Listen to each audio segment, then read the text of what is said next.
Hello, everyone, and welcome to the debut of the Fourth and Long podcast. I'm your host, Ross Allen, joined today with my buddy, Jalen Johnson. Hello, everyone.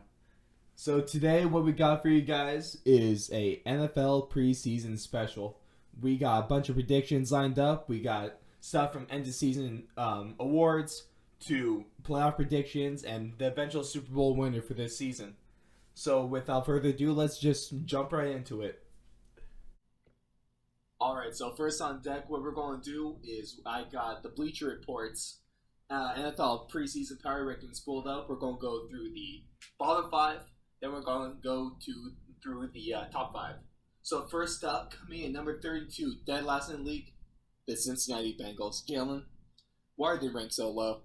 I feel like AJ Green going out is a pretty big thing for them right now. I feel like that's pretty much the cornerstone of their entire season right now. I think that's the cornerstone of their entire team for like the last 5 years. Yeah, I feel like when he goes down, you can't really name anybody else on the Bengals. I mean, other than if you really, really know football. Joe Mixon's pretty good. Andy Dalton's decent. Hey, you can't trash Andy Dalton's name, man. Yeah, I know. No, you can. You can't trash his name. Can't. He's not that good. He is. So I feel like they kind of got thrown down there, but it's kind of their fault at the same time. See, it was also AJ Green, but also their rookie, Jonah Williams, number 11 overall pick. He was supposed to be the left tackle starter for this year. Out for the season with a shoulder injury. Shoulder injury. Yeah, that's definitely going to affect them too. Do they have in depth what it actually is? Is it a tricep, bicep? Nah, it's just listed as shoulder right here. Just shoulder, that could be anything. Right?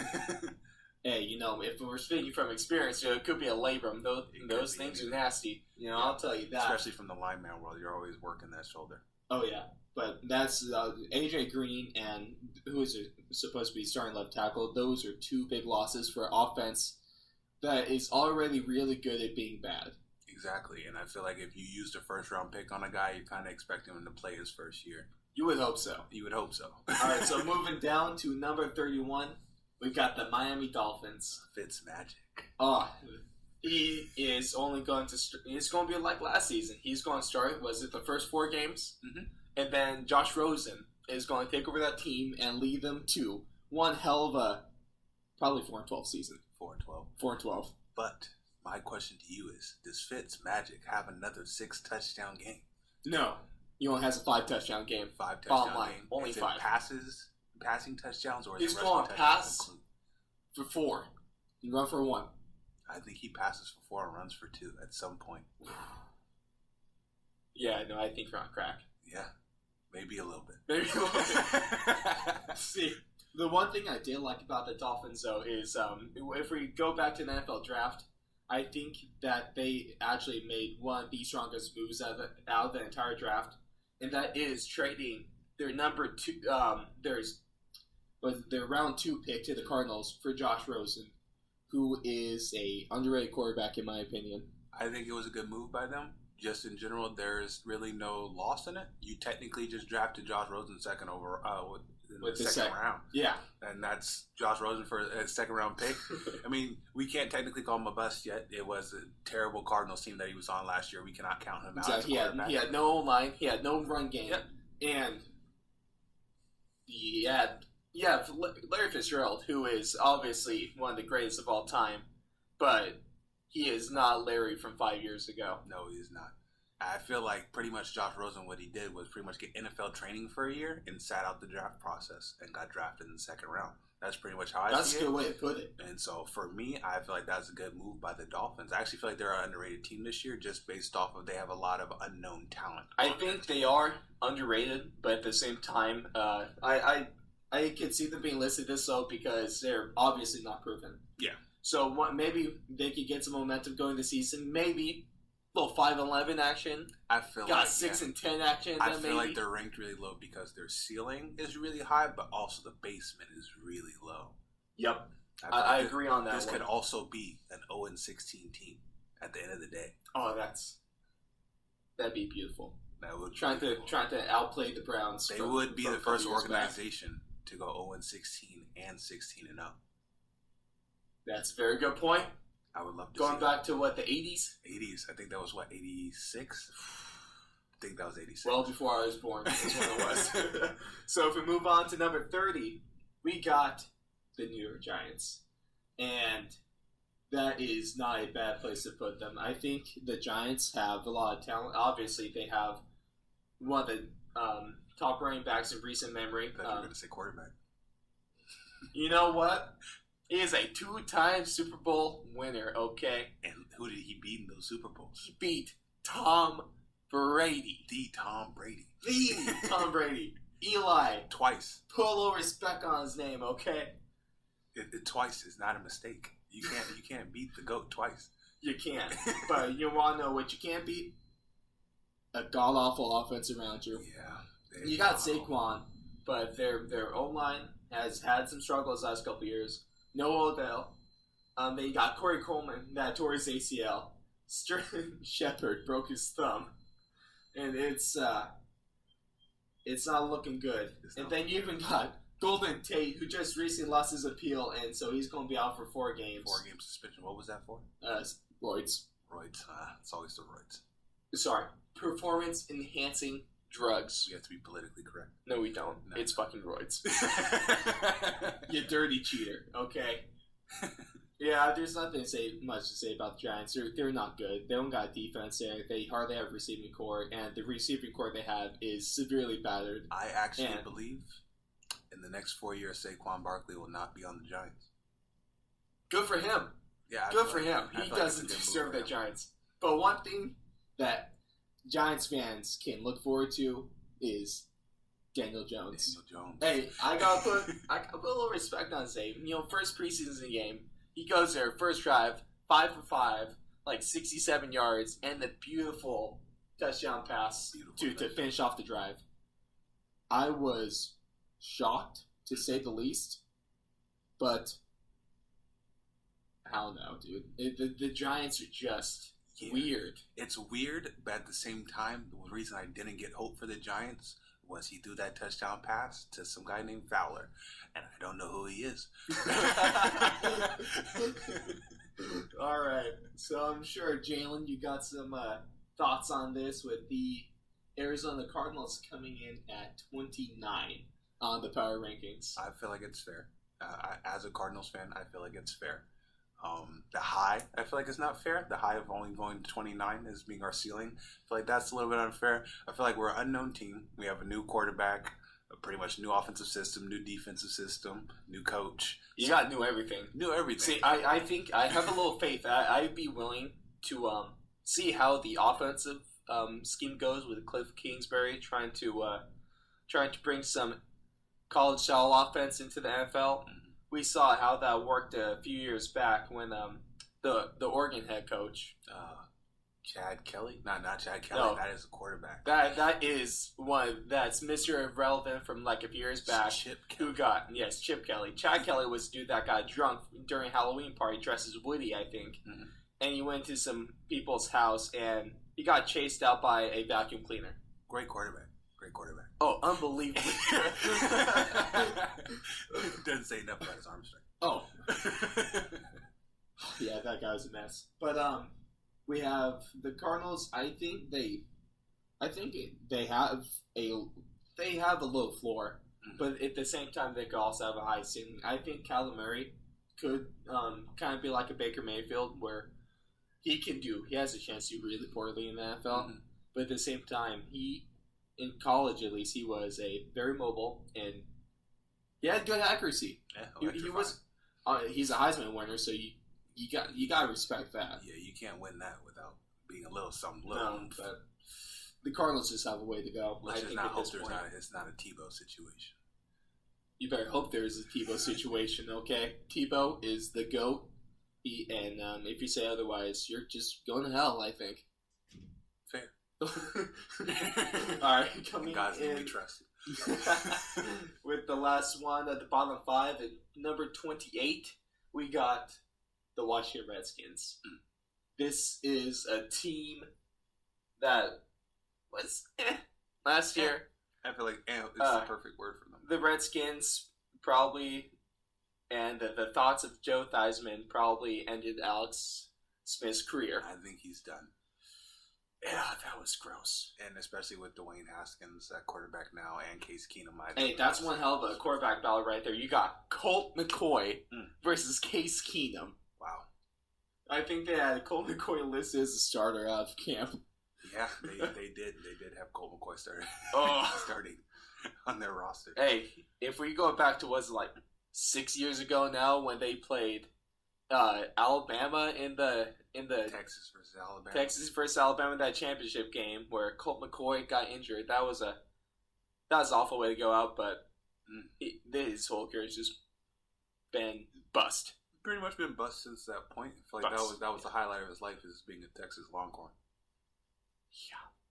Well, no, the highlight of his life is being named the starter out of camp, Jalen. Okay. Yeah, that's a highlight. That's a highlight for you. Hey, you gotta set your expectations though. So if anything happens, it exceeds everything. That's 3 steps away from being a Super Bowl champ, right there. Yeah, maybe. If you look at it in really bad hindsight. I'm not following your math quite, but no, I don't think math in high school, so that would make sense. I'm not surprised. All right, so now that was the bottom 5 of the league according to Bleacher Report preseason. So now let's take a look at their top 5 predictions. So coming number 5, the LA Rams. Definitely the best, arguably the best team in LA. Arguably. This season, it's going to be a good battle there between the LA teams. I feel like it's not. Melvin Gordon not going to be on the Chargers. I feel like that kind of takes away a little bit of their explosiveness. But if we're talking about this a little bit, there's a stat. Melvin Gordon was injured for 4 games last year. And in those 4 games, the Chargers went 4-0 without him. 4-0 without him. Yeah. I feel like that's kind of just like because you have to change your system. So I feel like you change your system, the teams you're going against don't know your system. I feel like even after 4 weeks? 4 weeks? I feel like 4 weeks is the perfect amount. A lot of teams end up going 4-0 in the season, and then dropping the ass and going 4-12. That's fair. So I feel like just letting it go, and teams going into the season knowing they might not have Melvin Gordon, teams are going to be more prepared for the backups like Austin Eckler. That's fair. So this Rams team is one that just had a stinker of a Super Bowl. Stinker. And as a Broncos fan, I'd rather rewatch Super Bowl 48, seeing the Broncos get bent over by that Seahawks defense, and rather watch that than our Super Bowl 53. Yeah, because at least there is offense. There was a lot of offense in that game. And the Broncos, they got 2-point conversion. Yeah, but the crazy thing about going back to that game, Demaryius Thomas sets the record for most receptions in the Super Bowl, which is really weird to look at. Right. You'd think if anything it'd be someone from the Seahawks going off. I think that the Rams this year aren't going to be in the top 5. I feel like Jared Goff has been figured out. I feel like that was his thing, his rookie season. I think Jared Goff, he's a above average quarterback, but I think that's just where he's never. I don't think he's.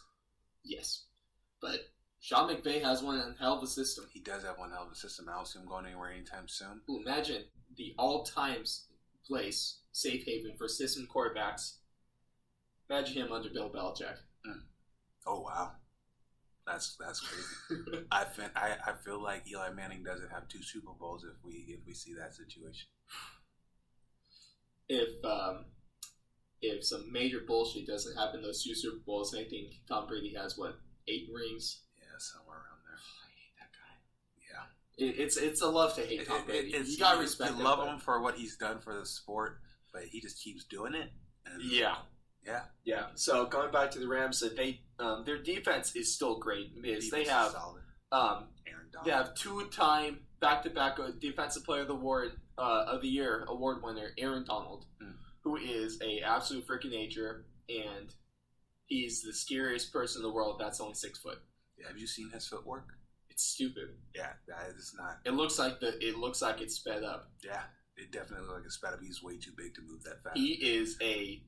He's moving like a wide receiver in this jacked D lineman body. Those little muscle suits that people wear. He is a muscle suit. He is. That is an actual Hulk. I think. Then their offense is still good. Jared Goff is a good quarterback, and they have a solid wide receiving core between Cooper Kupp. The returning Cooper Kupp. Returning Cooper Cup, yes. Yeah. R.I.P. From that concussion. Probably messed up a lot of people's hopes and dreams coming down to the wire in their fantasy playoffs. Do you believe they win that Super Bowl if Cooper Cup plays? No. No. I don't. I think that game, Bill Belichick just... He scheme fucked the Rams. Yeah, he did scheme fuck the Rams. He schemed... It was painful to Because watch. even Robert Woods got shut down. Yes. And that was unbelievable. That was a shocking Super Bowl. I think it's definitely different if Todd Gurley plays healthy. But I think that's the biggest question for the Rams going to this season is Todd Gurley going to be healthy? Is he I going? feel like it was even the fact that I feel like it was mental. I feel like it I wasn't. think it was mental. I feel like it was a mental block for him. He just couldn't get it going, and so they try to give it to CJ. And CJ's a good running back, but he's no Todd Gurley. Oh no. I think the Rams have a good ceiling, but I think they also might have a low floor. I do agree with Bleacher Report saying that there's a high of them being their best team, but there's also a low of them with being the ninth best team. I agree with that. Moving on to number 4, a team that we briefly mentioned, the Los Angeles Chargers. Yeah. They're just a good team.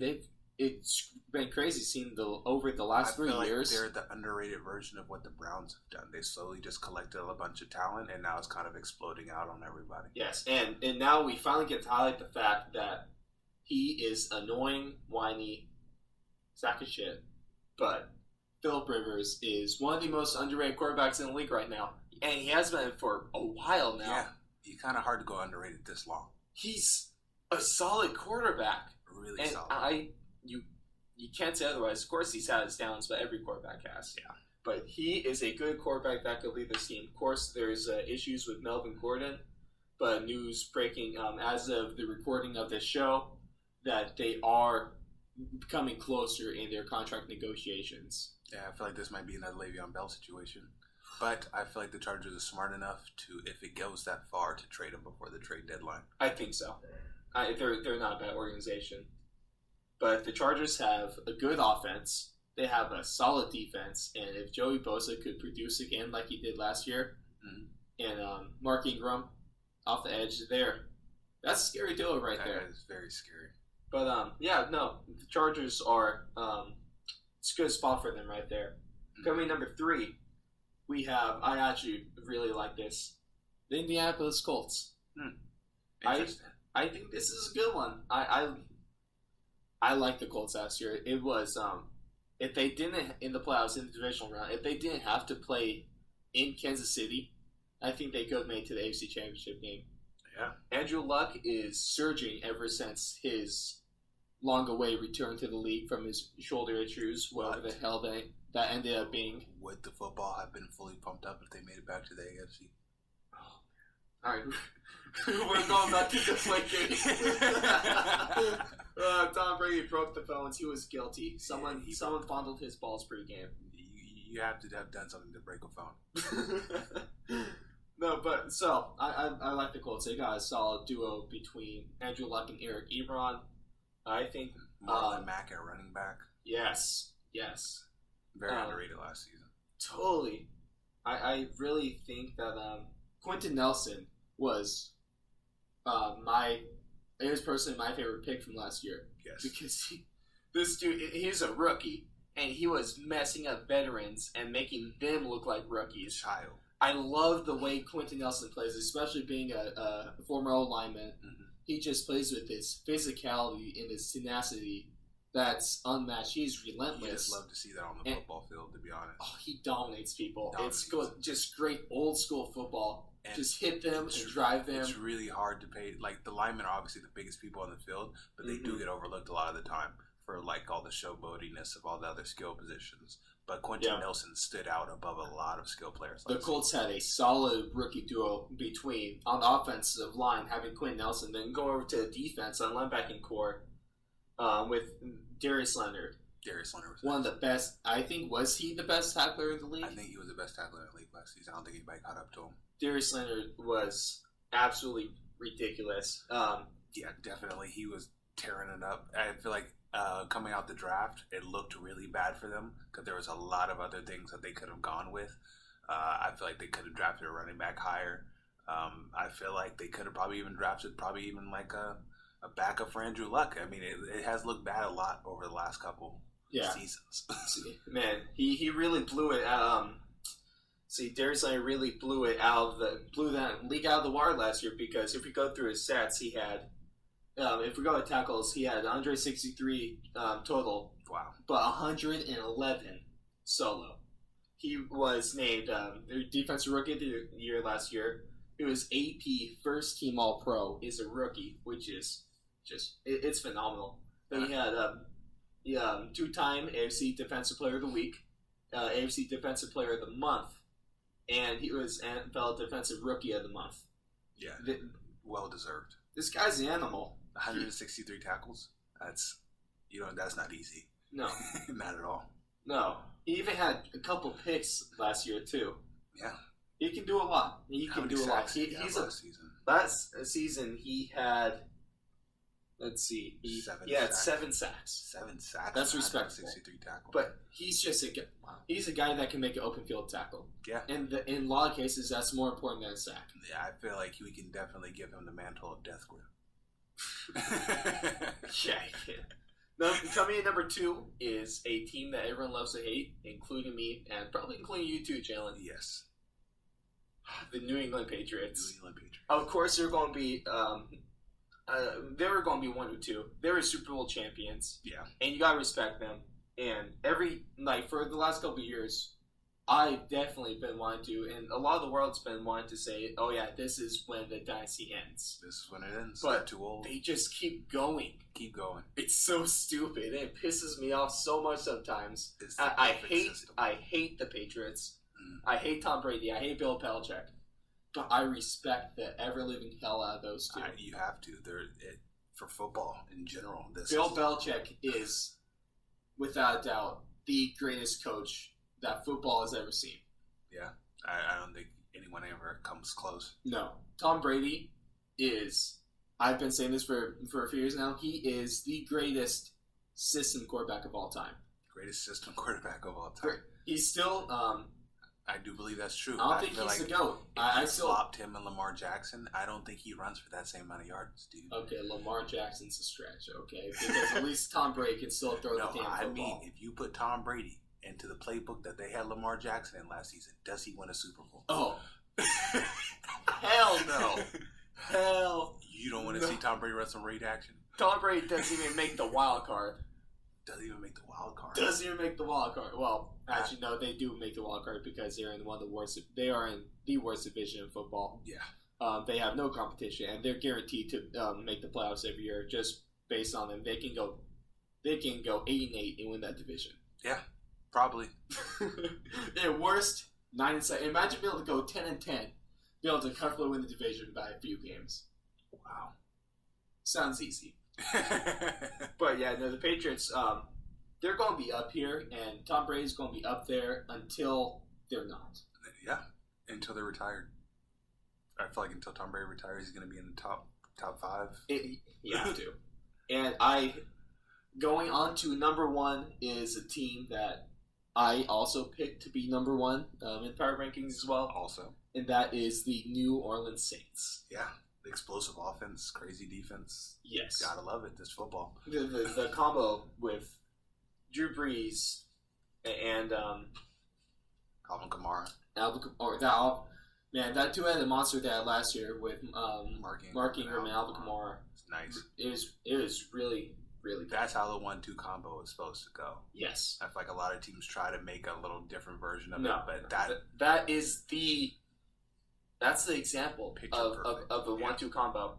Yeah, no, and then with Michael Thomas over at receiver, he just got paid. Oh, he got paid. That combo between the Drew and Michael Thomas connection it's one of the best in the league. Do you think Alvin Kamara holds up by himself? I do. So, we go over Mark Ingram was lost in free agency. He signed with the Ravens. Yes. But then to fill in that hole, the Saints signed Latavius Murray. Oh, I totally forgot about that signing. That is a good replacement. It's a great replacement. I think that almost fills the hole completely that Mark Ingram left. Of course, Mark Ingram is a better running back than Latavius Murray, but Latavius Murray is still one that can really produce. If you have Latavius Murray as a backup, he's the best backup in the league. Yeah, definitely, because he's definitely proved himself to be at least a decent starter most weeks. Mm-hmm. So I feel like the system he's going into and the threat of Alvin Kamara always being there, there's just no way that you're not gonna have him explode a little bit. That the Saints are at least according to Bleacher Report, they are the team to beat this year, and we'll go through later in the show. And I don't know, do we agree? Do we disagree? We will see. All right. Okay, Jalen. So next on the agenda, let's go through our end of the year award predictions. Let's start off with the biggest one of the year, which is MVP. So I'm going to go with who I thought should have been MVP of the year last year. That's Drew Brees. The way, if we look at it, the MVP, I don't think when we give out MVP awards this year, we don't actually look at the meaning of that player. So when I think of MVP, I think of the most valuable player. Yes. So if you take that player out of that team, are they still anywhere near as good? So that's how I measure it.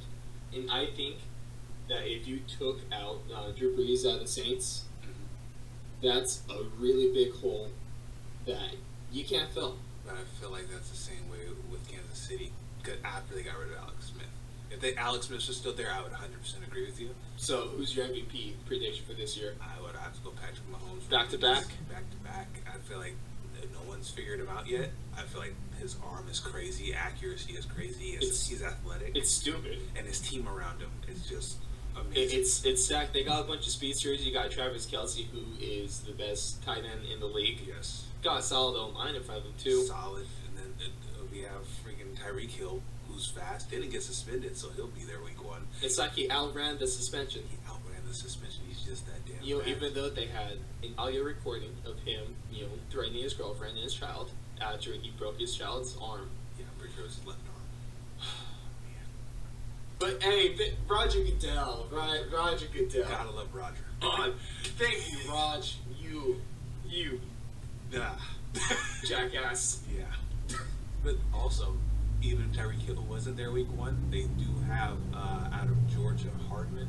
That's right. Yeah, he pretty much looks like Tyreek Hill. This is the Chiefs are going to be running NASCAR offense. It's not if you could keep up with them, it's for how long you can keep up with them. Pretty much. Yes. And so Pat Mahomes, that goes into the next category up, which is Offensive Player of the Year. I think he's going to be the Offensive Player of the Year, but not the MVP. That's very understandable. Because Patrick Mahomes is just the greatest offensive talent in the league if we're going off of last year. If we're going off of last year, yes, I would agree 100% with you. Well, I know he's not. Last year was technically his sophomore year, but he played in, I believe, He played in one game. One game. That was against the Broncos in like week 17, I think, last year. And they were getting ready for the exit of Alex. Exactly. So I think this year is more his sophomore year. Yeah. If we're being real with it. So you don't believe a sophomore slump is coming? I don't. I don't know how he's going. I think he's going to go down a little bit. Because it's just how many touchdowns he threw last year was unreal. For the first it was like 50. For the first 4 weeks, I think he was on pace to break. He was on pace to break the record. Well, is he on pace to out? I'm pretty sure he only missed Manning. Yeah, he was on pace to break pretty much all the records at some point. Oh shit! It just came down to the end of the season. It was just they were going to make playoffs and they pretty much held back. Yeah, he's a guy that sounds like Kermit the Frog, and he's a piece of shit because he likes ketchup with his steak. Yeah, that's weird. How you gonna be in Kansas City, one of the barbecue capitals of the world, and you put ketchup? Not even A1 sauce. I would accept A1 sauce. Oh, I can't even say A1 sauce. I can't, but I would take it. I would take it. Yeah, exactly. That's exactly how I feel about A1. But I would take that over him saying. And Patrick Mahomes, you put ketchup on steak. Fuck you. You keep your dirty words to yourself. You disgrace. Out of the league. That should be worth a suspension. That's a suspension. If I was commissioner, Tyreek Hill would get 4 No, sorry. He get like 8. Yeah. Fuck him. Yeah. He's a piece of shit. That was pretty bad. But Patrick Mahomes, I'll be reasonable. 6. 6-game suspension for Yes. using ketchup on you. Yeah. I think that's reasonable. I feel like you just disgraced steak by using ketchup. Yes, that is a scar on the league. Ketchup is a children's condiment. Alright, you watch your mouth. I still use on French fries. Okay. That's French fries, bro. That's totally different. Totally different section. Man, even your main if my course- kid, if my kid puts ketchup on a steak, he's getting the belt. The belt immediately. Immediately. Then it's okay, Tyreek Hill. Then and only then is it okay. Or if we really want to go to A.J. Pearson, I'll break out the switch. You gotta break out the switch at that point. He threw 50 touchdowns last year. Yeah. Stupid numbers. Peyton Manning in 2013 threw 55, I believe. Yeah. Which And that is- with them fighting to get into playoffs. Well, not fighting Well, technically, but they no, were they pushing made for Super that. Bowl They were last year. pushing for that number 1 seed. Yes. So, he's good. Mm-hmm. Yeah. Patrick Mahomes is good. Definitely. And then, what's your prediction for My Offensive one Player of the is Year? a crazy one. I think Ezekiel Elliott wins Offensive Player of the Year. That's not too crazy. Rumor is right now, I think Adam Schefter reported on it the day of this recording, that he is under 220. Yeah, they And said apparently he's in the best shape of his he life. said he's in around the low 220s right now. He's in the best shape of his life since he got drafted. I think I know how he lost all that weight. We know he's in Mexico right now. Yes, he is. He drank the water. He drank the water. He drank the water. You drink that water, you're losing weight immediately. Oh, yeah. Both holes. Both holes.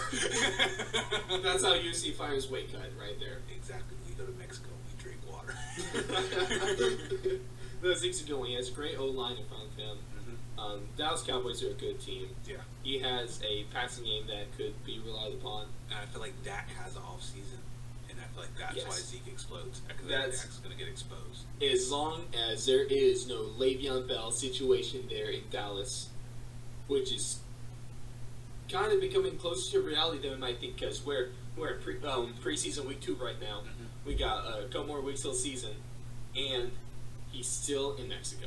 He is still in Mexico, but once you go to Mexico, you never want to come back, or they don't let you come back. Cartels, you know. Your head might come back to your family, Oh yeah, big time. but that's about it. So moving on to Defensive Player of the Year on the other side of the ball, I'm going to go with a not that exciting choice, but I think he's just the most dominant thing on defense right now. That's Tom Aaron Brady. Donald. Tom Brady at defensive end. You tell me you don't like that. I do like that because I want to see him get fucked up by a lineman. That's why I want to see. That's a lineman. Tom right Brady there. versus Quentin Nelson at one-on-ones. Yeah, you might as well start digging the grave right now. Especially if he's a Colts player. He wasn't there for that. Terrible. That mythical AFC Championship game where the balls were deflated. Terrible. But he's a Colt, so you have to hate the Patriots. Yeah, Any have to. AFC team. Yeah, let's be real. All right. But Aaron Donald, he's just the most dominant thing in defensive football. He's the best interior lineman. What makes him so good is that besides just his footwork, he is similar to a boxer when it comes to hand placement. On the O-line and D-line, it's really important of how quick you get out the ball, where you put your hands on the lineman, and how strong of a punch that is. Yes. And this dude is precision accurate. Have you seen his That's what he training does. videos? He trains with knives. Yes, that's a part of it because he has precision of a boxer Yeah. as a lineman. He has the power of a power lifter, Yeah. and he's a Fast. genetic freak. Yeah. There's no other way to describe it at all. Then what's your pick for this year? Then? My pick is comeback of a previous Defensive Player of the Year, Von Miller. I really like that. They got in Denver. They got a really good thing going with Vic Fangio, their new head coach, former Bears defensive coordinator. Yeah. And all I've heard out of camp is I'm a Broncos fan, so I follow it a lot closer than most teams. But the word is that from Vic Fangio talking to Von Miller, I know it's talk right now, but they're saying that Von Miller hasn't reached his peak yet. He hasn't. And I believe that. And what's going to help though is now they arguably have the best pass rushing duo in the league with him and Bradley Chubb. who had a almost record-setting rookie year last year. Yeah, he was very destructive. And I feel like Vaughn kind of helped to that a lot. Yes, because you're going to run away from Vaughn, roll out to Bradley Chubb.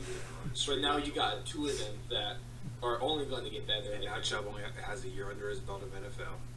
And I think they got a great set there in Denver because they sell. I mean, we all know DeMarcus Ware played there for 4 seasons, which was one of my favorite free agent signings of all time. Yeah, I went crazy for that. that was a really good. But signing. now he retired after Super Bowl 50, but he's still there coaching them.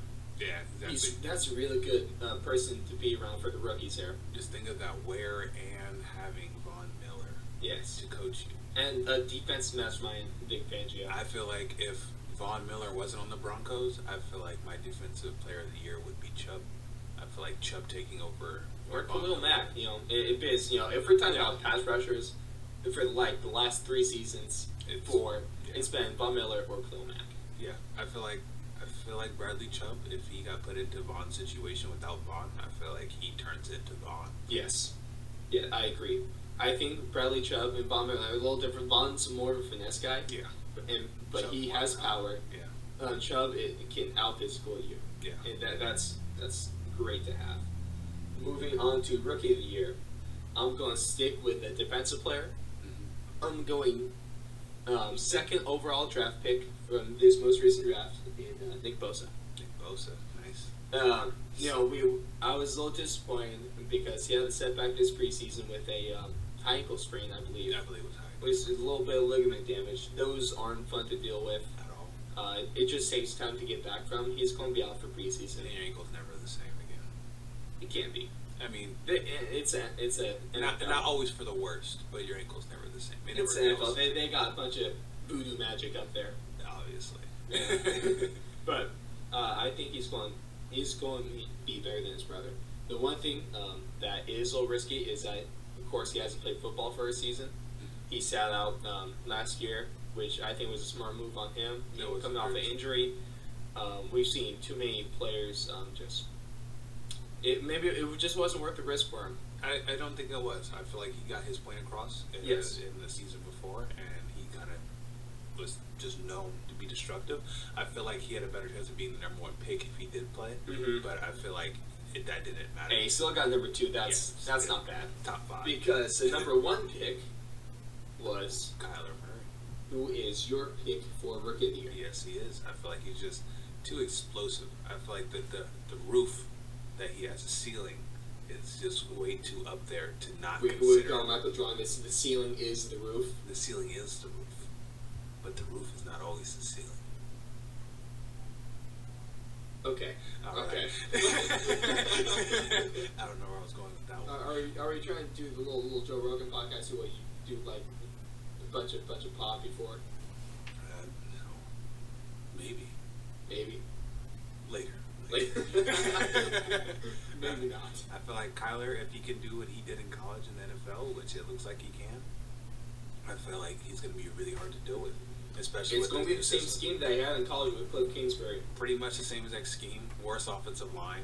I feel like the receiving core is pretty much the same built wise, as in like the type of receivers he had. Yep. He has a couple people like Marquise Brown. He has a couple people like CeeDee Lamb on there. Mm-hmm. So I feel like he pretty much has the same exact team with the worst offensive line. Yeah. And hopefully they can get that run game going again this year too. David Johnson, yeah. Hopefully he's able to come back. Yeah. I still hate him because he screwed me 2 years ago in fantasy. He did. Well, it wasn't really his fault. He broke his I wrist. don't really blame him for that. I do blame Le'Veon. I do blame Le'Veon. Piece of shit for staying out the whole season. Yeah, he At least I got James Conner. was a great backup. Yep. Moving on to Coach of the Year. I went with Vic Fangio. As we mentioned earlier during our Defensive Player of the Year, Von Miller is going to have a breakout year under Vic. He is really good at that defense. He's taken a Broncos team that went 5-11 last year under the guy who had the time of his life, Vance Joseph. Oh, wow. what a shame. As of today, we're recording on game day Thursday when the Arizona defense, led by GOAT Vance Joseph, gave up 26 points to the Oakland Raiders. 33 they scored late, remember? Oh yeah, they scored late, but he gave up 26 to start the game. Yeah. And through like a quarter and a half. Yeah. A quarter and a half gave up 26 points. So that's really promising. He's in mid-season form. Mid-season form. Best coaching available. He doesn't need preseason. He's already good to go. You don't have to get ready if you're already stayed. Oh man, Vic Fangio, I think he has a chance to really turn this Broncos team around. They have a good chance of going from 5-11 to 6-10, and I think, and maybe competing for a wild card spot. You said 6 and 10. Sorry, 10-6. I was Thank you. like, that's Thank one you. game upgrade. Baby steps. Baby steps. I was like, wow, I was like, wild card at 6 and 10. Wild card 6. I don't know how even you think this season's gonna go. How bad is this year going to be? We're going to have like the top two teams are going to be 16. We're going to have two 16-0 teams. That is something I've always wondered. What's the worst the NFL season can go? But if it's the 8 worst and 8, season right? can go, Everyone 8. No, everyone couldn't go 8-8. Not everybody plays each other. Oh yeah, that's right. And teams play twice because of divisions. Oh, that's a lot of math, and this is not the math podcast. This is the Fourth and Long podcast. That is something to look into. And that math equation is fourth and way long. Way too long. So, maybe another day. Fourth and a Raiders chance of it. Maybe another day.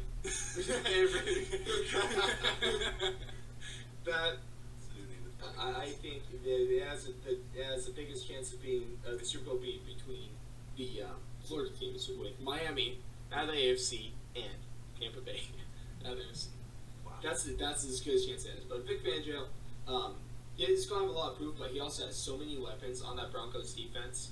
They have the most underrated quarterback in the league in Chris Harris Jr., who, according to Pro Football Focus last year, was the best slot cornerback this year, last season.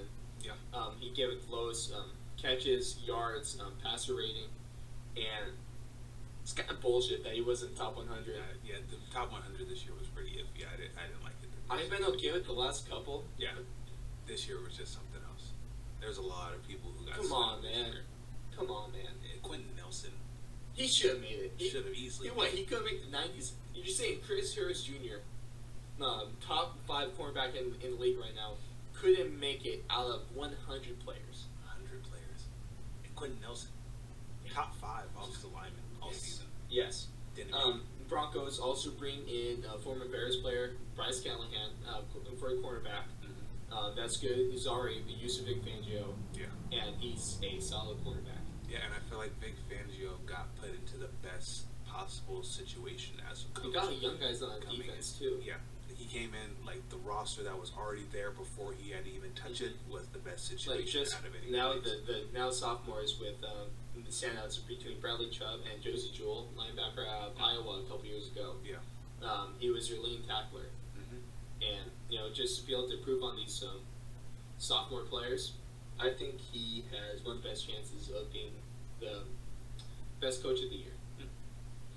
My pick for coach of the year is Cliff Kingsbury. Good old Clifford. Good old Clifford. I feel like he has the best chance of shocking the NFL with the system he's bringing in and the way he's going about it. I feel like if it goes well, even if it just ends in like a 10-6, I feel like he wins coach of the year just based off the fact that it's going to be a shocker. But they went 3-13 last year. 3-13. If they go 10-6, that will be a 7-game improvement, and that would not be bad. That would not be bad at Be all. pretty damn respectable. Very respectable. Cliff, I think he's one of these guys that it's either sink or swim. Mm-hmm. Either I think his new scheme, his collegiate scheme, is going to either do really well against NFL defenses, or like you said, it's not going to go well. No, it's definitely going to be a hit. We mentioned Chip Kelly earlier. He was a guy that a lot of people thought that his offense would work, but it didn't.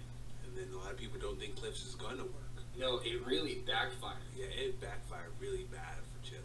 I feel bad for Chip. I didn't, but I did. I don't. He should have just stuck with Oregon. Yeah, no, he wanted the money, and then he came up and He only proved the only good chip in this world is a chocolate chip oh yeah, and or Doritos. potato chips. Just that whole category. Yeah. It's good chips. Almost every chip is good besides Chip Kelly. Yeah. Not Chip Kelly. Bad chip. Bad chip. So moving on to our final category, this is the breakout player of the year. Jalen, who do you think is going to break out? I think my pick got injured early last year, running back out of Washington, Darius Geis. I feel like he takes over the starting role from Adrian Peterson. Well, what do you think gives him the best chance of being the breakout player of the year? I feel like he was the best running back in the class last season. I mean, other than Saquon, obviously. Yeah. I feel like he was up there. I feel like he Top 5? Yeah, I feel like he was definitely top 5 running back out of that entire class. I feel like he would have been top 5 running back last season. He was Barring injury. Yeah, barring injury. I feel like he was just aggressive and just destructive. Like, I feel like he was what we thought Leonard Fournette was going to be. I feel like that's what he's going to be because they come out of the same school. They have very similar running styles. Yes, LSU is really good with producing players that just know how to be physical. And he came out the gate even last season before he got hurt being explosive. So I feel like if he can just contain that explosiveness and use it to where he's not hurting himself. Yep.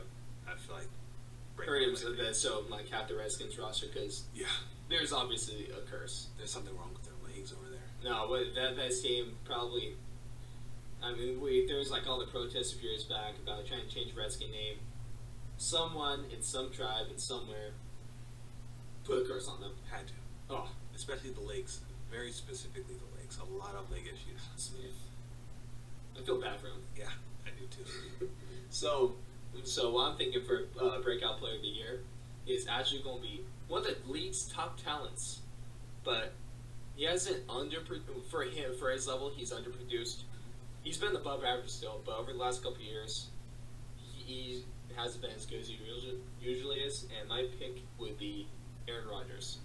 Of course, the last couple of years he's been hampered with injuries. A couple years ago, was it Kiko Alonso that broke his collarbone? Pretty sure it was Kiko Alonso. I think it was Kiko Alonso. He messed him up. Oh, big time.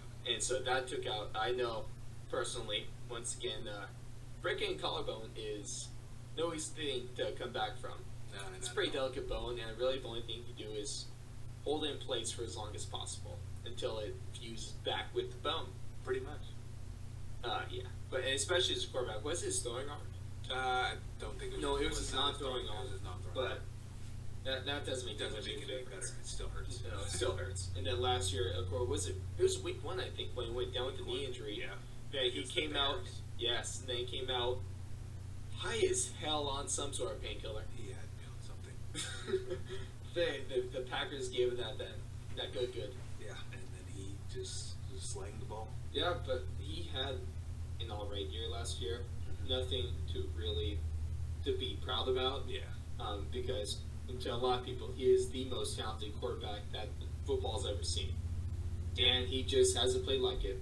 Yeah. But I think this year, he's had a couple of bad years, but I think he brings it back this year. I feel like that's a great prediction.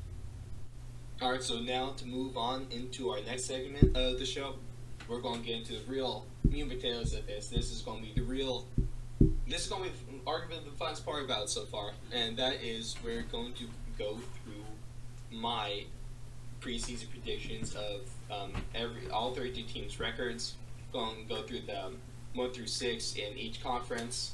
Then we're going to go all the way through the playoffs, and then I'm going to give you my Super Bowl winner for Super Bowl 54. All right. So start with the AFC. We're going to go bottom seed to top seed. 16th seed, the worst team in the AFC is going to be the Dolphins, coming in 4-12. Then moving on from that, we're going to have the Bengals. We're also going to finish at 4-12. Then at 14 is going to be the Jets, also finishing 4-12. Wow, 4-12 teams. Yeah. Then we're going to move into another trio of records, which is number 13. I'm just not high on the Jags this year. I think they have a high ceiling, but they have a low floor, and I went floor. I feel like that's how it is for a lot of teams this year. Because I had them going 5-11, along with number 12 team Tennessee going 5-11. That's big right there. They said Marcus Mariota didn't have the starting job locked up That's big news. That's rough, dude. That's very rough. Oh, man, he was so good coming out of college, but that's about it, I guess. Then coming in number 11, we got the Oakland Raiders, also at 5-11. I think that's a reasonable place to put them. Very reasonable. Right above them at number 10, we got Buffalo, going 6-10. I feel like that's a sleeper, even though that's. I do think they are sleepers. That's a very With most of my teams this year, I went on their downside. I chose downside more than upside. I chose floor over ceiling. Makes um, sense. That's just the theme for most of these. Then at number 9, I got Denver, going 9-7. Winning record, but it's not good enough to make it into the playoffs. Number 8, What ranking was that? that was number 9. Number 9. So moving on to number 8 in the conference, the Pittsburgh Steelers also going 9-7. 97. That's fair. I think that's a good place to put them with their losses over this season. So Um, they finished third. They do finish 3rd in their division. Nice. Then they finished 4th in the division because right above them, some people are going to disagree. I think this is a fair place to put them. You got Cleveland coming in number 7, just barely missing the playoffs at 10-6. Wow. I think 10-6 is a reasonable place for them to It's be. really reasonable. They look like a really good team this year, but there's also a chance that they're not. Yeah. But I feel like they will be. I think so too. Then we're moving into the actual playoff, the actual playoff teams out of the AFC West, out of the AFC. The division winners. I think the best team in the league is going to be not only in the conference but in the league. It's going to be the Chiefs, coming in 13-3, 100%. 11-1 in the conference. There's just nothing telling me otherwise right now. Besides their defense, which is a little shoddy. Yeah, but with that But- type of offense, you don't need the best defense. Exactly. You can drop 50 points a game. That's the way they're trying to play. It's like the 2013 Broncos. Yeah. I'm just gonna help. They're going to have defense with amazing offense. It works. And then the winner of the AFC South is going to be the Indianapolis Colts, coming in 12-4. 12-4. 12 and I feel like 4. that all relies on Andrew Luck. I think he's obviously not a sleeper, but I think a big part of that offense, of course, is going to come down to Andrew Luck, but Eric Ebron has a chance to make a splash at tight end. Eric Ebron, Especially in fantasy, too.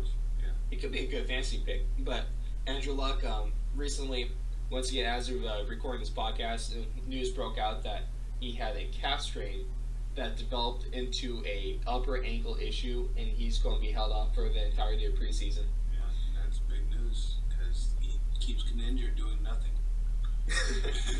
He's really good at doing that. He's really good at doing nothing. If there's an award for that, yeah, he'd have it every year. every year. Every year. And then the winner of the AFC North, is going to be the 3 seed in the conference, and that's Baltimore Ravens going 11-5. Lamar Jackson shows out. I think I wouldn't say showing out. I'd say he does enough, He does enough. and they're going to rely on the run game and the defense. Yeah, they do have Earl Thomas. There are two. So Cleveland. There's a few teams. There's a few divisions in my predictions that are decided by one game. So that means these games between the 2 games between Cleveland and Baltimore are going to be their biggest games on schedule, I believe. Cleveland isn't going to be a bad team this year, but Baltimore is just going to be 1 game better.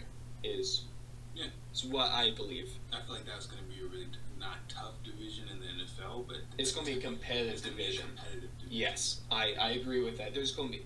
I'm looking forward to this season because there's a lot of divisions. There's 3 or 4 that are going to be highly competitive, and that's one of the most exciting parts about the regular season.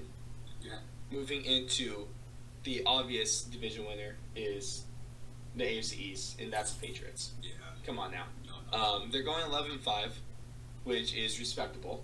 Very respectful. It's not their best season. I think ceiling they go 12-4, floor they go 10-6, because they have 6 games against the Dolphins, the Bills, and the Jets. I mean, out of those, they might only win 5 because, of course, every year they somehow lose to Miami late in the season. Miami Miracle. It's It's this really stupid phenomenon that's happened over the last couple of years. Yeah, Kenyon Drake. As a Broncos fan, I was really appreciative of the Dolphins going into the 2015 season because that's what gave the Broncos number 1 seed. Patriots won that game, the Broncos would have been number 2. But God bless you, Dolphins. Thank you for being good enough to not be totally embarrassing sometimes, Not a total embarrassment. but fairly embarrassing. Fairly. Fairly. Now, moving on to the wild card, the 5th team is going to be the Los Angeles Chargers. They're coming in 12-4, so that division with them and the Chiefs is going to be decided by 1 game, and I think it's going to be a really competitive divisional race between the two. The Chargers definitely have the ability to win that division, Yes, they do. but it all just, of course, comes down to execution, and the regular season is unpredictable. And Melvin Gordon. Yes. Melvin Gordon problem is a big problem for them. He is a big contributor on their offense. Yes, he is. And then the last team in the AFC to make the playoffs is the Houston Texans, also coming in at 11-5, so one game beyond the Colts as well. I feel like Deshaun Watson hasn't been talked about a lot this offseason. I feel like he is just getting ready to Of course, go out. he's going to tear it up. Of course, you got DeAndre Hopkins that catches everything. Everything. Devonta Freeman's is Yeah. Yeah. I mean, they said Albert Blue. Blues and backup. Not Blue. What's his name? Starting running back. His last name is Lamar Miller. Lamar Miller, I yes. don't know. I forgot his name. Thank I you. blanked on it for a second. Yes, Lamar Miller. That is the correct starting running back. Really good for fantasy. I should know him because I had him. So I really should know his name. I got to give him a little more love. He's a good running back. He's dynamic. I feel like they have a really good offense, and their defense is still underwhelming. He still got J.J. Watt. Yeah, their defense is underwhelming. I feel like with Yeah. Montani and J.J. Watt, you should be destroying them. He should be. He should be. But so 1 through 6 seed in the AFC once again is going to be Kansas City, Indianapolis, Baltimore, New England, Chargers, and Texans. Sounds good. So moving into the NFC, Alright. worst team in that division and also worst team in the entire league is going to be the Tampa Bay Buccaneers coming in 2-14. And then they draft Tua. Tank for Tua. Tank for Tua. He's going to be the one to replace famous Jameis and his turnovers. Yeah. Famous Jameis turnover. Hey, he's really good at giving those out. Like every team they play, just gets a lot of turnovers. Yeah, a lot of them. Fumbles, interceptions. And you think that Baker would be the best Baker in the league? Exactly. It's Jameis. Turnovers. Delicious. So good. Moving on to number 15 is the Redskins, also a 2-14. They got a shit show going on over there, Yeah. especially with Williams. Trent Williams, yes, who doesn't want to play for the Redskins. I wouldn't either. Understandably, he probably doesn't want to risk a lower body injury. Obviously, with their little curse. That's ACL right there. ACL, Alex Smith, that bad boy, broken leg, tweaked the ankle. Yeah, and then he had he had a tumor last season. I'm pretty sure that's what they found out it was. They told him to play through it because it was just like a lump or something. Okay, now that it was a tumor. this curse is playing dirty. Yeah, they're playing real dirty. Damn. The Redskin name is not that bad. No, come on. So then we're going number 14. I'm so sorry, Saquon. You're going 3-13. Yeah. Saquon's going 3-13. But Yes. The Giants themselves. No, Saquon carried the Giants to 3 wins on his own. I feel like he could. Daniel Jones plays Week 10.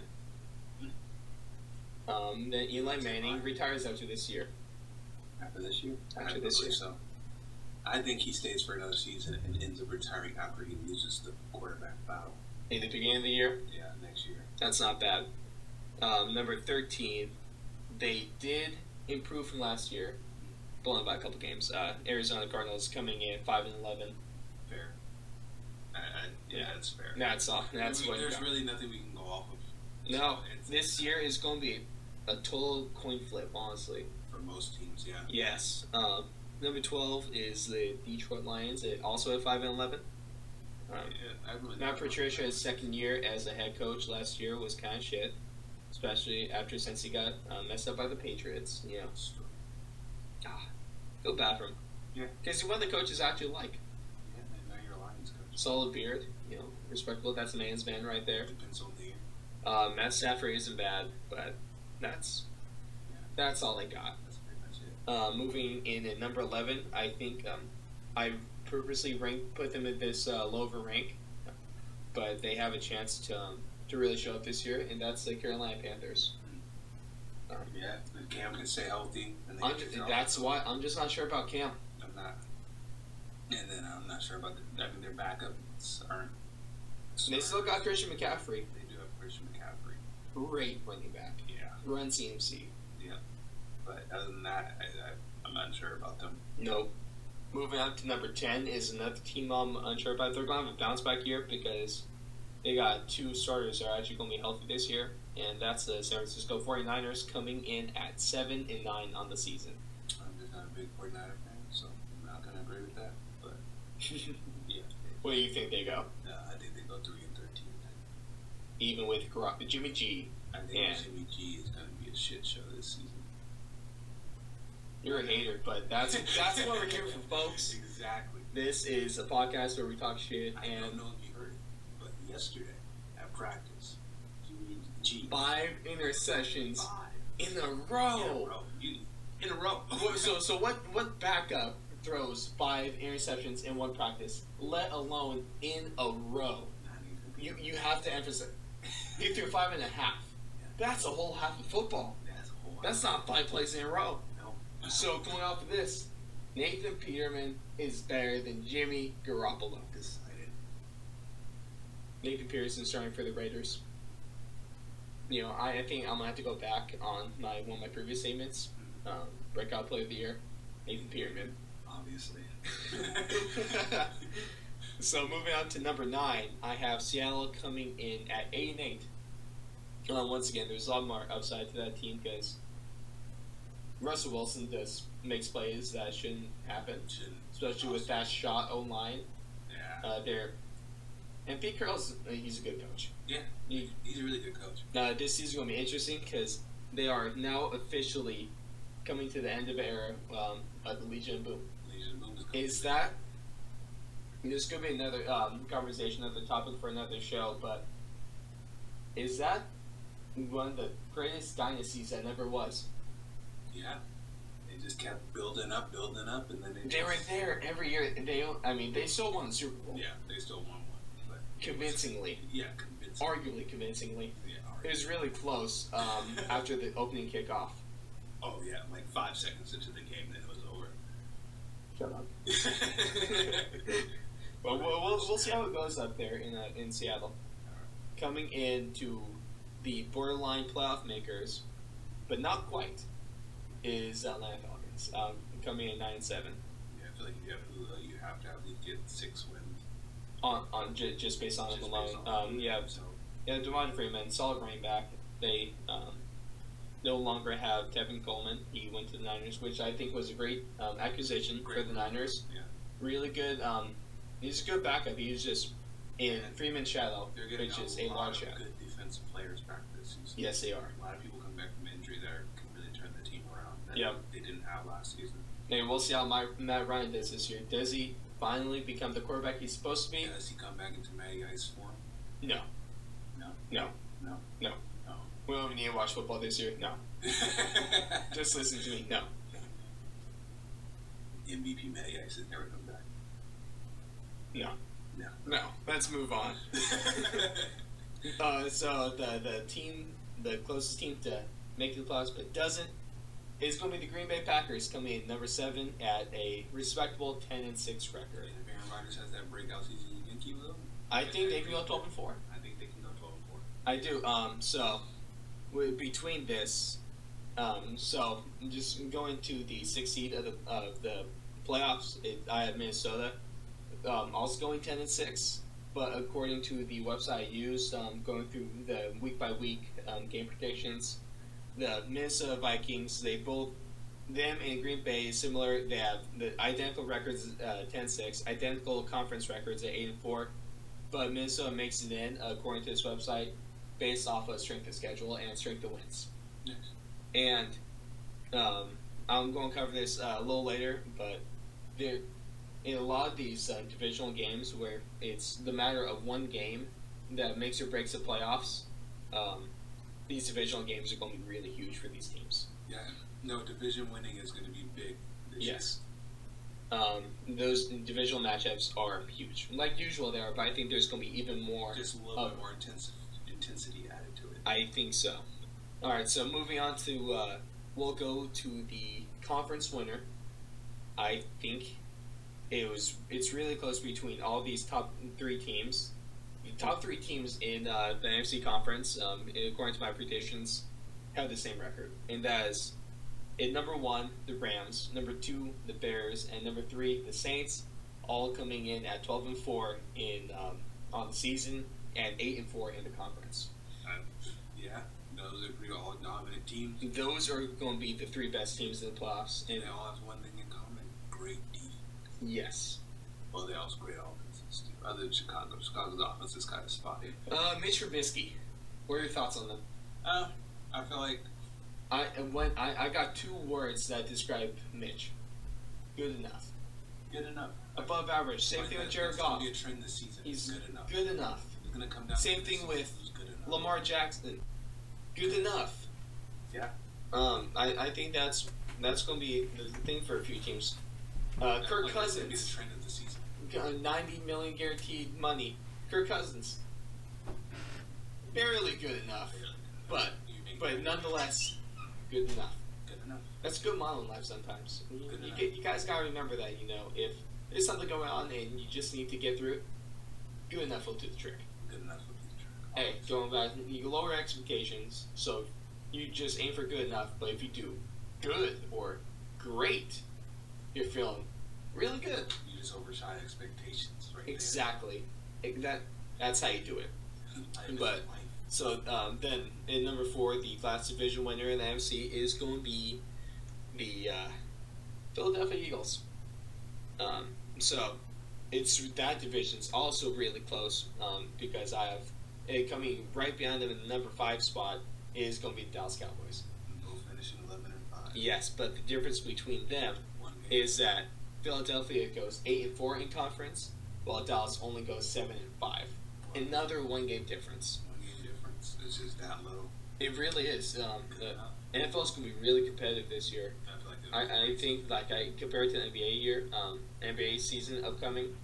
There's a lot of teams with good talent, especially the top 6 teams, top 7 or 8 teams of either conference. I think it's gonna be a really competitive year this year. I feel like we're gonna have a couple of shockers. I feel like a couple of people we do have missing the playoffs could easily just slip right in that spot. Definitely, because if a team just overexceeds by 2, 3, or 4 games, they're in the playoffs. Exactly. It's just that easy. I think it's going to be exciting. But I hate you, Dallas. You are the Patriots of the NFC, except you can't win. You haven't been to a Super Bowl in a couple decades, and your fans are awful. Yeah, this keeps going. The people, the heads of sports that support you, i.e. Skip Bayless, can all, they can rot. Yeah. Yeah, My mom's a Dallas Cowboys fan. I'm not going to say anything bad about her, but Skip Bayless, I know you're not listening, but fuck you, buddy. Yeah. Fuck you. You're terrible. You dumbass. Yeah. You're so stupid. Prick. No. Trash. Oh, it's like, what? You can't even win an argument with Stephen A. No, you can't. At least Stephen A. says some okay things. Isn't Stephen A. also a Cowboys supporter? He was wearing a Saints jersey. Oh, he was wearing Saints. Oh, okay. Okay. I thought he was. He's iffy. Yeah. Stephen A. is all over the place. We'll figure it The one thing that Stephen A. is good for is, out. Overreacting. yeah, overacting and also reaction videos. For like every time you can look all over sports Twitter, you always see this 5-second video of Stephen A. Stephen A. is the face of reactions. He's an icon, Yeah. and God bless you, Stephen A. Skip Bayless, you're dirt, Trash. garbage. So those so recap the NFC, the playoffs from 1 to 6. It's going to be the Rams, the Bears, the Saints, the Eagles, the Cowboys, and the Minnesota Vikings. Sounds good. Agree? I think overall it's fair. I feel like everything's agreeable. I feel like Nothing there's- too outlandish, I right? feel like there's just too many toss-up games this year. Yes, to be there's going to 100% be a sure. lot of toss-up games, and that's what's going to lead us into our next point of talking, and that is games to look out for. Okay. And so while I was going through my season predictions, I took notes of games that were the coin flip games that ultimately decided playoff seeding and divisional winners. So to start off, I'm going a little early, but I think it's a good place. That's going to be week 7. We have New Orleans at Chicago. That should be a defensive battle for a lifetime right there. Yep, I think that's going to be a solid game right there. It's a good mid-season test. There's going to be a lot of teams in my games to look out for playing Chicago. Yeah. This Chicago is, especially in Soldier Field in Chicago, With not Vaughn Miller. with, Khalil Mack. Both beasts. It's a really hard place to play, especially we go in later in the season. We get to months of December and January playoffs. It's a really hard place to be at with the weather and all that. And that Chicago winter. Because that's going to go run to week 8. Chicago again. Los Angeles Chargers at Chicago. This is another. I feel like This possible Super Bowl matchup. that game comes down to the run game. Yes. Possible Super Bowl matchup. That's going to be really. I think that should be a fun game to watch. That'd be an amazing game to watch. And then moving on to the late season games, the ones that are really, really going to matter, is going back to the AFC North. We have in week 16, it's going to be Baltimore at Cleveland, I feel like that and one- this very well could decide the division. Yeah, just like the prediction showed, that can come down to one game. Exactly. And that could be that one game. I think it might be. Bring in Chicago again. It's going to be Kansas City at Chicago. I like using Chicago as almost like a baseline test because they're a team that I have going as the second best team in the NFC conference. And they have one of the strongest defenses in the league, without a doubt, Yeah. with a good offense. Yeah. It's a good offense. I feel like they're the heat check team of this. They're a really good test team. Yeah. Especially when you're playing on the road, Mhm. because that's arguably the hardest place to play in the NFL right now. Right now, that is the hardest place to play in the NFL, especially late season. Yes, it is a good test. And then going back to the most important game, I believe for either of these teams for their season is going to be Green Bay at Minnesota. Yeah. And it's good for Minnesota that when in this one, when it comes down to, they don't have to be in Green Bay. That game in Green Bay takes place earlier in the season, where the weather isn't as big of a factor. They get play in a nice cover field, real nice to look in U.S. Bank Stadium. It's a nice stadium. Yeah, just one game out of making playoffs on our predictions. But the problem with this is that it's an important game, so we all know Kirk Cousins. Is not going to show. He's going to choke the shit out of it. Yeah, big time. Oh, big time. It's going to crash and burn. It's going to be a Viking funeral. They're going to send that ship out to sea with the body of the Vikings on it, and they're going to set it on fire. I 100% agree. It's not a dumpster fire. It's a ship fire. It's a bunch of shit. Then moving to the final week of the season, where it gets really important, arguably the most important. It's 2 must-win games for these teams, and that's going to be Pittsburgh at Baltimore. I think that's going to be a must-win for Baltimore, especially if they lose that game against Cleveland the week before. Yeah. They have to win this game. There's going to be a winner. Yes. Go home. And then another must-win game is if the Vikings beat Green Bay in Week 16, they have another challenge, which is Chicago at Minnesota in Week 17. And that also, depending on how the Green Bay plays, could be a win or go home. Exactly. Luckily, it's not a win or go home for Chicago because they're going to have it locked up by this point. But at least the good thing for Minnesota fans out there is that your last 2 games are arguably the biggest of the season, but at least you're at home. At home. You don't have to play in Green Bay in this December, early January weather. Yeah, with those fans. Yes, and it gets loud, and also you don't have to play in Chicago. Actually, in Green Bay, Aaron Rodgers is actually asking the stadium to cut their prices for their beers, so the stadium will be louder. That was reported today. that Aaron Rodgers is playing 4D chess. Yes, he is. He's on a whole. That's actually really smart. That's really smart. A whole bunch of drunk Green Bay fans. Especially with the accent up there. Oh yeah. That's a shit show when it's happened. At least when those fans get drunk, they just have a better time. Whereas if you go to Oakland, those fans get drunk, they start beating up kids from opposing teams, and little double shank in the parking lot. Oh yeah, big time. Or near Buffalo, you jump through tables. See, at least in Buffalo fans, they only hurt themselves. They hurt themselves. Hilariously. Yes. In Oakland, they hurt other people by giving them a couple stab wounds in the abdomen, or hitting each other with beer bottles, or just being a nuisance. Not fun stuff. Raider fans are just a nuisance. Yeah. That's right. I don't care. I'll say this all the time. They're top 3 worst fans in the league. I just won't say it to their face at a game. Oh no, I prefer. I choose life. Yeah, I choose life. I choose life. Yeah. So those are the games to watch out for. So now, so we're not just keeping you guys waiting. Let's move into the actual playoff bracket. Alright. So, of course, here in the wild card weekend, it's going to be out of the AFC. It's going to be the Chargers playing at New England, and it's going to be Houston playing at Baltimore. And I got the Chargers going on the road in Foxborough and taking this dub, and I also have Houston going on the road and defeating Baltimore. Oh wow. I got both of the wildcard teams in this, mostly because the 3 and 4 seed with Baltimore and New England. I think the only reason they're in the playoffs is because they win that division. Yeah.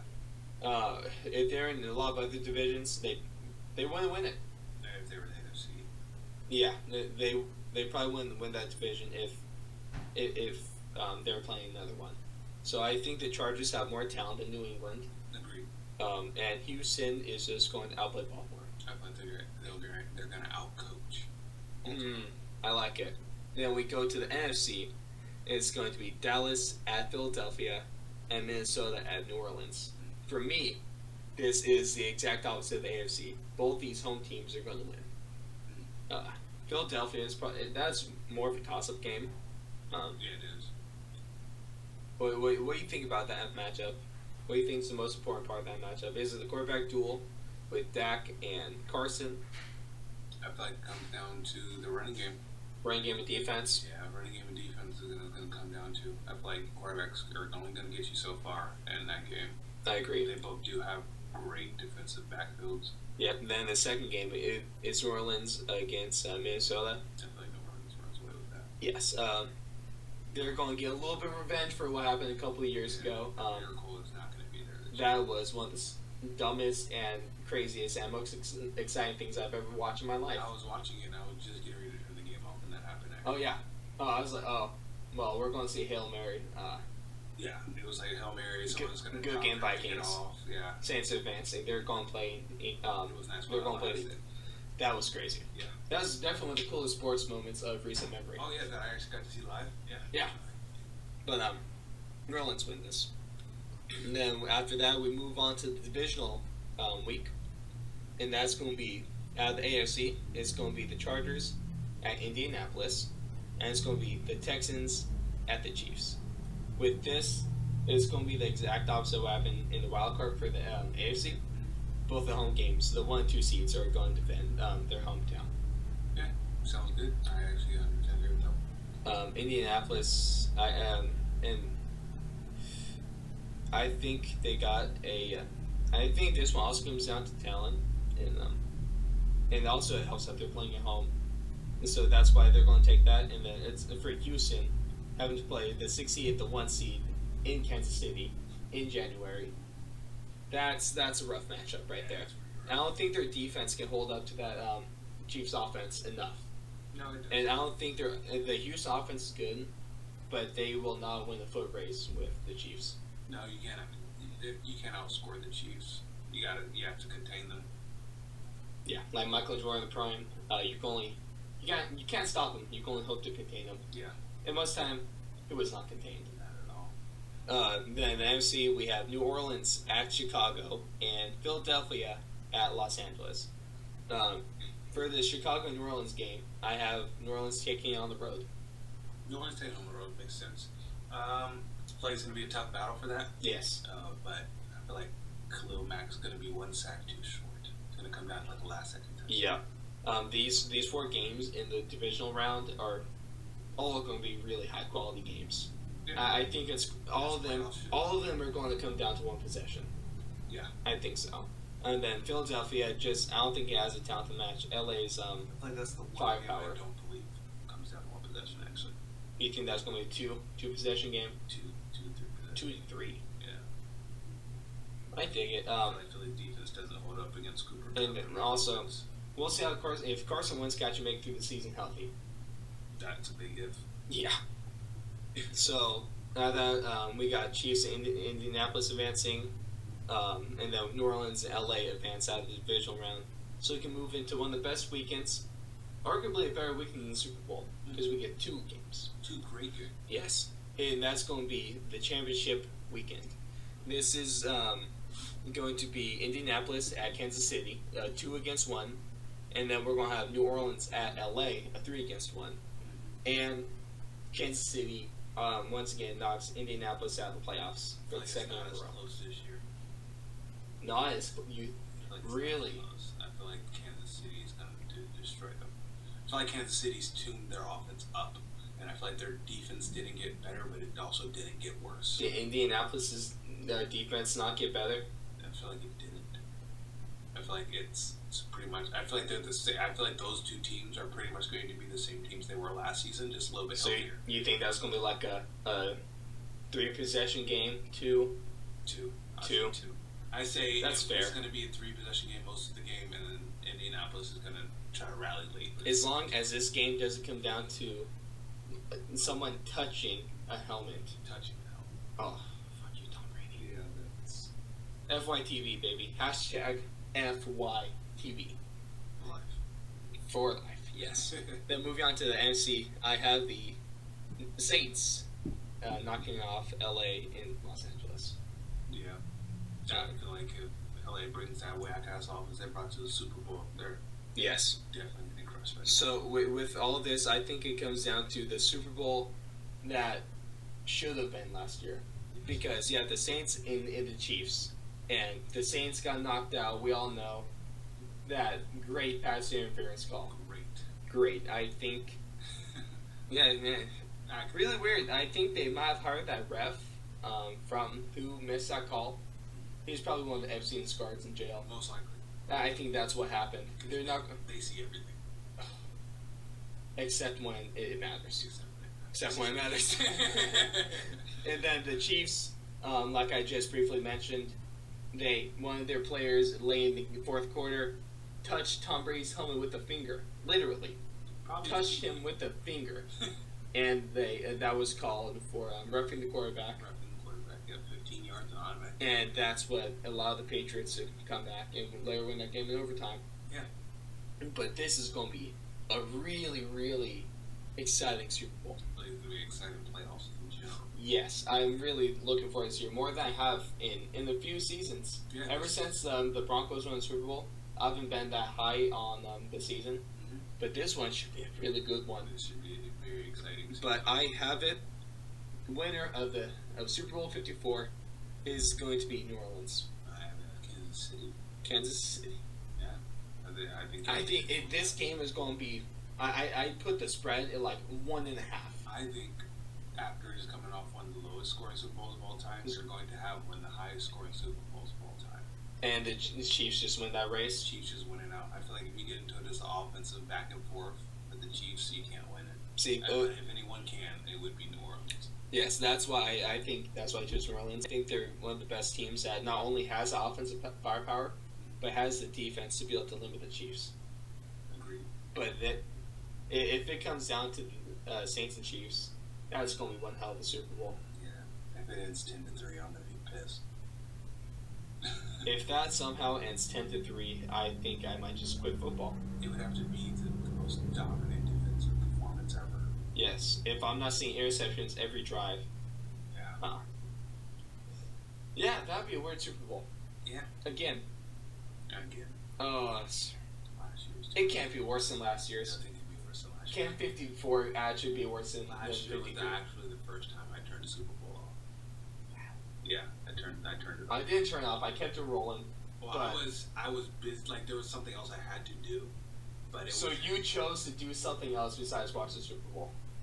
no, like I mean, I was watching the Super Uh-huh. Bowl, and there was I forgot what I had to do specifically, but it was either do that thing or Super Bowl, and I was And- watching it. And I was like, this When the Super Bowl is not your top priority on Super Bowl Sunday, there's something either severely wrong with the person or with the game. And in this case, it was the game sucked. There was one good pass, and that was Tom Brady's long pass to Gronk. Yeah, that was nice. That was the only example of the whole game. Only a highlight of the damn game. Yes. And Gilmore's interception. Ridiculous. But there you guys have it. The New Orleans, from me, Saints are going to beat the Chiefs in Super Bowl 54. And from Jalen, the Chiefs are going to beat the Saints in Super Bowl 54. Yes. I like it. That's good. I really think it's going to be a really competitive year this year. Yeah. And I think we're going to have a lot of fun. I feel like it should be a very exciting season. I cannot wait for it. All right, guys. So with that pretty much wraps up this podcast. First. I really want to thank you guys for all that listen to the show. I really want to thank you, Jalen, for coming on No and problem joining at me on the debut. This was a really good episode. When it comes down to with all the things we're able to cover, I think this was a great summary of what's going to happen and what to watch out for this season. And just as this show is going to be unexpected season. Yes. Exciting. I really can't wait for it. All right, folks. If you want to follow Jalen on Twitter, his Twitter is @notoriousJ_. And then if you would like to follow the show on Twitter, is Fourth Long Radio. Once again, it's 3 words, Fourth Long Radio. Feel free to DM me, at me, comment on the show. You got criticisms, send them. If you want stuff to be featured on the show, send them. You got topics, you got hot takes, you got stuff that you want us to cover, you got questions for us. So I'm hoping to have Jalen here quite frequently. Yeah, I'd love to be back on. And then, but just shoot them our way and really make this an experience not only from us on this side of the mic, but from you guys on the other side of the mic. Once again, I appreciate you guys' support. Thank you for listening, and we'll catch you next time, all right? See you next time.